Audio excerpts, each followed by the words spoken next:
How should LeBron feel about the Lakers offseason? He should be devastated, Acho. Wow. And it's not because we don't have any traction on a Kyrie Irving trade. That's going to happen eventually. It's the first week in July. Training camp doesn't open until the end of September. LeBron has plenty of things to do in the offseason.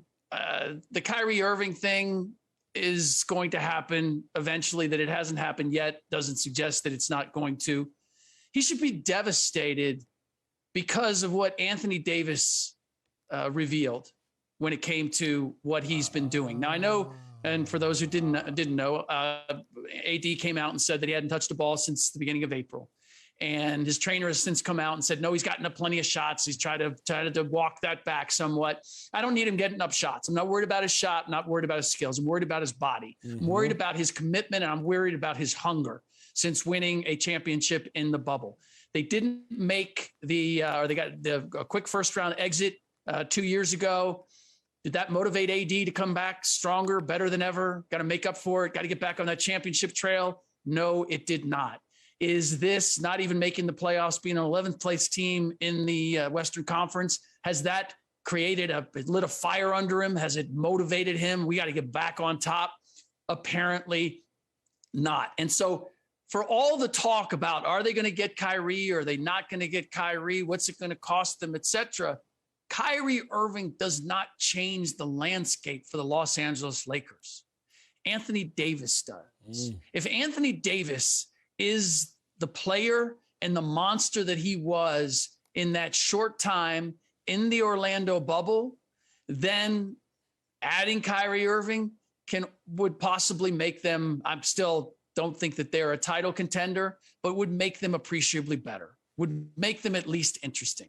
If Anthony Davis is nothing better than he was this past season, which was only partly available and a 500 record player when he was available, it doesn't matter who they get. Even your deal with getting Kevin Durant. If they got KD and Anthony Davis can't be the backbone of their defense, they are not coming anywhere close to a title. So for that reason, what he heard about AD should be the thing that devastates LeBron and has him worried that he's going to go through another season exactly like the last one. Slick, strong. I really don't disagree with anything you said. I'm a little more optimistic. I don't think LeBron should be devastated because LeBron gets it right more often than he does wrong, Slick. And we cannot look at LeBron's last season and say, oh, my gosh, LeBron James has never had any idea what he is doing. Even if it is all wrong, LeBron James finds a way to make it right. Slick, go back to 2015, 16, when LeBron joins the Cleveland Cavaliers, and we're looking around like he ain't got no D. Wade. He ain't got no Chris Bosh. Like Kevin Love? LeBron, you going to roll out here with Kevin Love and think you're going to be able to get it done? Found a way in 2016 for the greatest comeback in history. Go to 2018, Kyrie Irving no longer present. Bron, there's no way you'll get back to the finals. LeBron James somehow, some way finds a way to get back to the finals. Obviously, it did not go his way in the finals. Nobody was going to stop that Warriors team. Go to 2020, Los Angeles Lakers. Come on, Bron. AD's only played 56% of the games the last 2 years. You anticipate Anthony Davis is going to be healthy enough to get you a championship? But somehow, some way, you got it done. The reason LeBron James should be cautiously optimistic is because LeBron James gets it right much more often than he gets it wrong. But the reason I do agree with you, Ric Bucher, I don't think it's in LeBron's hands. I think it is up to Anthony Davis, not Kyrie Irving, not Darvin Ham. I think it is up to Anthony Davis how it goes for the Los Angeles Lakers this upcoming season. So for that reason, Slick, I'm not at all opposed to your take, but let's bring in Antoine Walker to see what he has to say. NBA champion Antoine, what's up, man? How should LeBron feel about the Lakers off season? If I'm LeBron, I feel good. And the reason why I feel good is because my two other co-stars should be very motivated to play this season. They have a lot to prove. When you think about Anthony Davis and Russell Westbrook, two guys that didn't have great years, they should be motivated and ready to go. Like some other people, I like the Lakers signings this summer. I know they're young, they're not big names, but they got younger, which they need to do. You need to replace the Carmelo Anthony's, the Trevor Arizas, the older guys, and get a little younger so you can be better defensively. So I like the Lonnie Walker pickup. I like Stanley Johnson. I think THT is going to be better again next year. Kendrick Nunn, a guy we didn't see play last year, who played pretty good 2 years ago with the Miami Heat, he'll be back. So you got some young pieces that's in play. The only thing I'm a little skeptical about with this, and if I'm LeBron, you may feel bad a little bit, is the three-point shooting, which is very difficult to do because three-point shooters are hard to come by in this league. They wasn't able to really address that so far this summer. They haven't been able to address it. They don't have great three-point shooting, which you need that to be successful, I think, in the league with so many teams shooting a three. But I think LeBron should feel good. You got a new voice in Darvin Ham, a coach that's going to bring some defense, is going to a great motivator.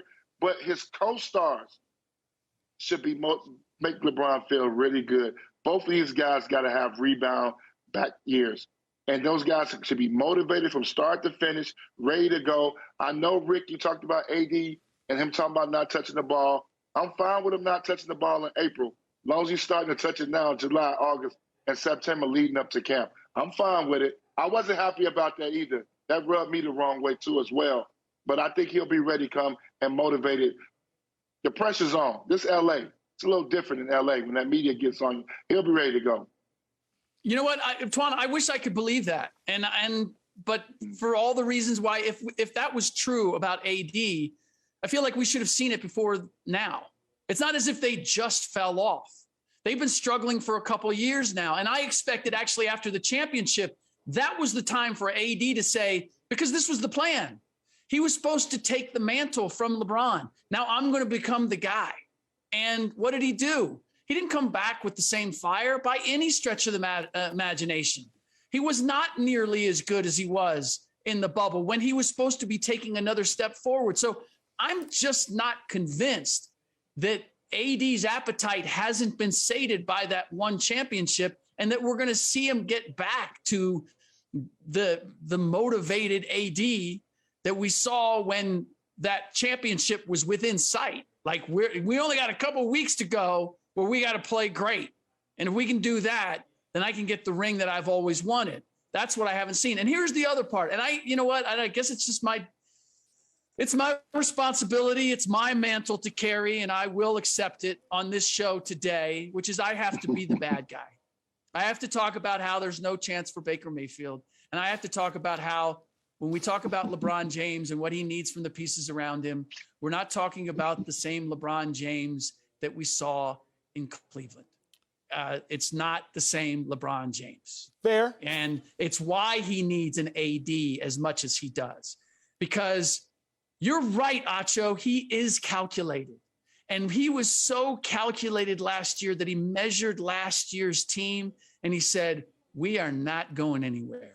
But I still want to demonstrate that I am a capable player, that I am still a star. So how can I do that on my own? Well, I can score. I can score better than I've ever scored before. It might take more shots. It might take more threes.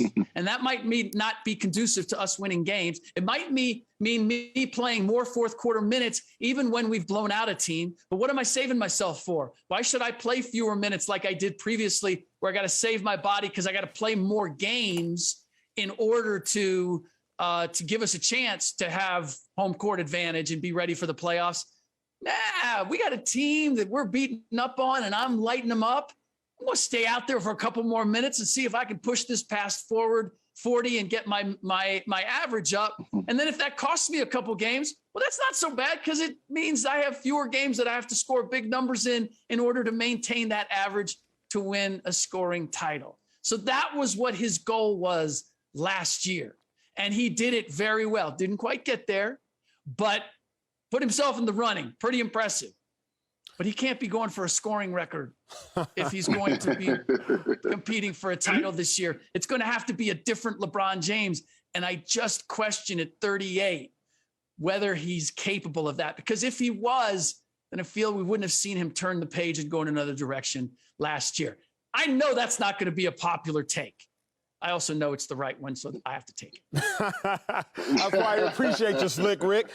Here's what we know about LeBron James. Here's what I know about LeBron James. I'm not going to be the one to question him. Just 2 years ago, we saw him lead the NBA in assists. Just last year, he nearly led the NBA in points scored. Whatever LeBron James wants to do as an individual, he can do. The question is, collectively, can he get the Lakers back to a title? Time will tell. Coming up,